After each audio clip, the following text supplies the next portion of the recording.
Role of morphine in left ventricular failure. তো left ventricular ফেলিয়ারে কোনো পেশেন্টকে আমরা যদি মরফিন দিই, সেটা ভেনোডাইলেশন করে। ভেনোডাইলেশন কথাটা অর্থ হলো ব্লাড ভেসেলগুলো হোয়াইট হয়ে যাওয়া। এখন যদি হোয়াইট হয়ে যায় তাহলে কি এটা বেশি ব্লাড ধারণ করবে এবং সেখানে ব্লাডগুলো আবার সামনের দিকে না যায় পেছনের দিকে, মানে হার্টের দিকে আসতে শুরু করবে। সো ভেনোডাইলেশন হলে there will be peripheral pooling of blood.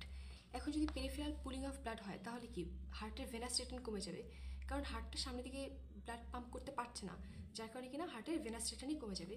হার্টের ভেনাস রেটেন কমে গেলে there will be decrease preload, and preload যদি হার্টের কমে যায় তাহলে left and right end diastolic ventricular ভলিউমও কমে যাবে। আলটিমেটলি আমাদের কার্ডিয়াক ওয়ার্কলোডটাই কমে যাবে। তাহলে আমাদের মরফিন লেফট ভেন্ট্রিকুলার ফেলিয়ার পেশেন্টকে দিলে ভেনোডাইলেশন করে আলটিমেটলি প্রিলোড কমায়, ওয়ার্কলোড কার্ডিয়াক ওয়ার্কলোডটাই কমায় দেবে। এখন এটা কীভাবে পালমোনারি এডেমাতে হেল্প করে সেটা আমরা জানি। লেফট ভেন্ট্রিকুলার ফেলিয়ারের পেশেন্টের পালমোনারি এডেমা ডেভেলপ করে কেন? কারণ লেফট ভেন্ট্রিকুলার ফেলিয়ার যখন হয় তখন পালমোনারি ভাস্কুলেচারে প্রেশার বাড়ে। পালমোনারি ভাস্কুলেচারে যে ক্যাপিলারি প্রেশারগুলো আছে সেটা বেড়ে যায়, তো সেখান থেকে এক্সেসিভ ফ্লুইডগুলো আমাদের লাংসে এসে জমা হয়, যেটা কিনা পালমোনারি এডেমা করে। এখন মরফিন কী করবে?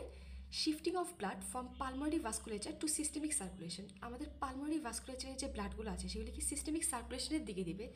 তখন কী হবে? রিলিভস দ্য পালমোনারি কনজেশন এডেমা। আমরা একটু আগে বললাম যে পালমোনারি ভাস্কুলেচারের প্রেশার বেড়ে যাওয়ার কারণেই এডেমাটা হয়। এখন মরফিন যদি পালমোনারি সার্কুলেশন থেকে সিস্টেমিক সার্কুলেশনের দিকে ব্লাড দিয়ে দেয় তাহলে কি পালমোনারি কনজেশন এডেমার চান্স কমে যাবে। So ultimately patient will have symptomatic relief. So এভাবে মরফিন লেফট ভেন্ট্রিকুলার ফেলিয়ার আর পালমোনারি এডেমাতে হেল্প করে।